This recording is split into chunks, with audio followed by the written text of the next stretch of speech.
Hello anh em, video ngày hôm nay chúng ta sẽ cùng tìm hiểu xem đâu là nền văn minh tốt nhất, được nhiều người chơi lựa chọn nhất trong Rise of Kingdom và tại vì sao nhé. Bước vào trò chơi và trải nghiệm về tựa game này, anh em sẽ phải chọn trước cho mình một nền văn minh. Và điều này là rất khó khăn cho những người mới chơi, vì trong Rise of Kingdom tính tới thời điểm hiện tại có tới 14 nền văn minh nha anh em. Trong đó chia ra 3 loại nền văn minh chính. Thứ nhất, chúng ta có 5 nền văn minh chuyên về bộ binh. Đầu tiên là Hy Lạp. Thứ hai là La Mã. Thứ ba là Pháp. Thứ tư là Viking. Và thứ năm là Nhật Bản. Chúng ta sẽ có 4 nền văn minh chuyên về kỵ binh.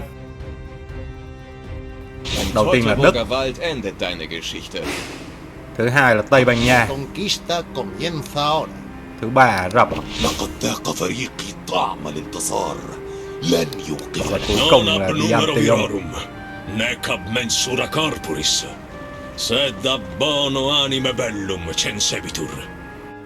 Và cuối cùng là chúng ta sẽ có 5 nền văn minh chuyên về cung thủ. Ottoman, Hàn Quốc, Ai Cập, Anh Quốc và Trung Quốc. Như vậy là chúng ta có thể thấy được nhà phát game rất ưu tiên cho bộ binh và cung thủ trong tựa game này. Vậy làm thế nào để chọn ra được nền văn minh tốt nhất cho sự khởi đầu game, vượt trội và về late game?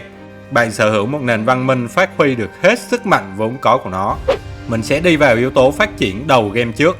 Khởi đầu trò chơi này sẽ rất là khó khăn, vì giai đoạn này anh em sẽ cần tăng sức mạnh rất nhanh để có thể tham gia cùng những liên minh top của vương quốc anh em đang chơi. Mình sẽ đề xuất với anh em nền văn minh Trung Quốc. Tại vì sao? Mở đầu nền móng cho sự chinh phạt đầu game, anh em sẽ cần tới tốc độ xây dựng thành phố nhanh nhất có thể. Nền văn minh Trung Quốc sẽ giúp cho bạn điều này khi có hiệu ứng tăng tới 5% tốc độ xây dựng các cấu trúc trong thành phố. Càng lên cấp cao, bạn sẽ phải mất rất là nhiều thời gian cho việc này. Vì vậy, 5% tốc độ xây dựng là thực sự cần thiết. Bạn sẽ cần phải tiêu diệt người man rợ liên tục, vì nó sẽ cung cấp cho bạn một lượng lớn các vật phẩm cần thiết cho sự phát triển nhanh chóng, như là đá quý, tài nguyên, điểm kinh nghiệm, mũi tên chống trả. Những thứ này cực kỳ quan trọng.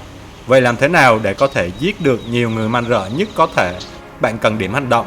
Tuy nhiên điểm hành động hay còn gọi tắt là AP hoặc là AB, cái này thì sẽ cần phải có thời gian để hồi phục.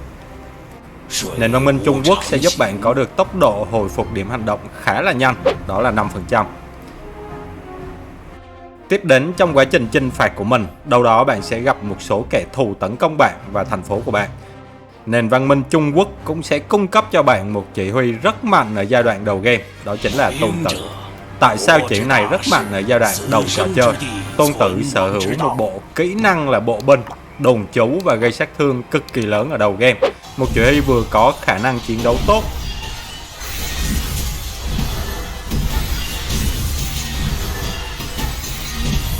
vừa có khả năng phòng thủ rất mạnh cho chính thành phố của bạn. Vậy tóm lại, lựa chọn nền văn minh Trung Quốc sẽ là một khởi đầu hoàn hảo cho anh em mới bắt đầu cuộc chinh phạt và xây dựng đế chế cho chính mình trong Rise of Kingdom. Tiếp theo sẽ là một giai đoạn chuyển đổi sang một nền văn minh mạnh mẽ hơn, chuyên về chiến tranh nhiều hơn. Lúc này bạn cần lưu ý giúp cho mình nhà chính của bạn phải đạt cấp độ 25. Lúc đó hiệu ứng tăng 5% tốc độ xây dựng của Trung Quốc, hầu như bạn sẽ không cần đến nó nữa. Vậy thì chọn nền văn minh nào tiếp theo cho mình? Lúc này sẽ thực sự khó khăn để chọn nền văn minh, vì nó sẽ ảnh hưởng rất nhiều đến. Thứ nhất là cách chơi của mỗi người. Thứ hai là chỉ huy huyền thoại mà bạn muốn chơi.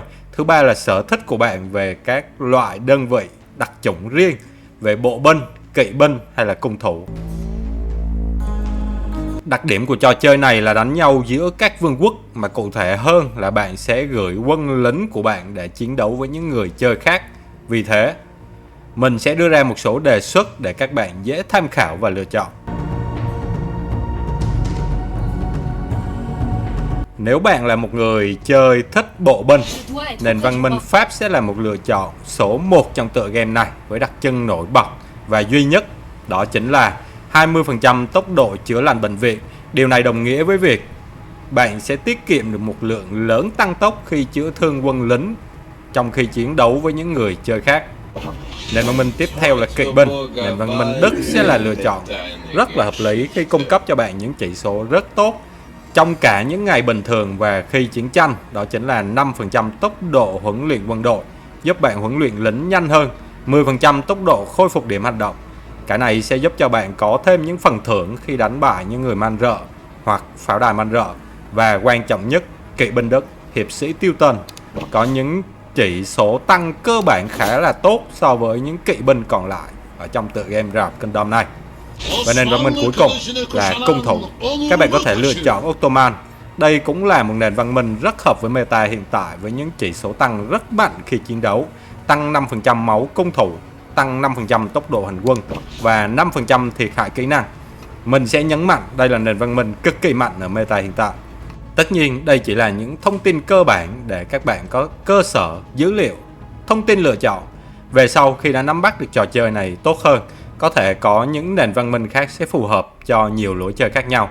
Như vậy trong video ngày hôm nay được cập nhật mới nhất, được số đông người chơi rock đề xuất và lựa chọn, mình đã chia sẻ về cách để các bạn có thể lựa chọn nền văn minh khởi đầu cũng như là về late game này.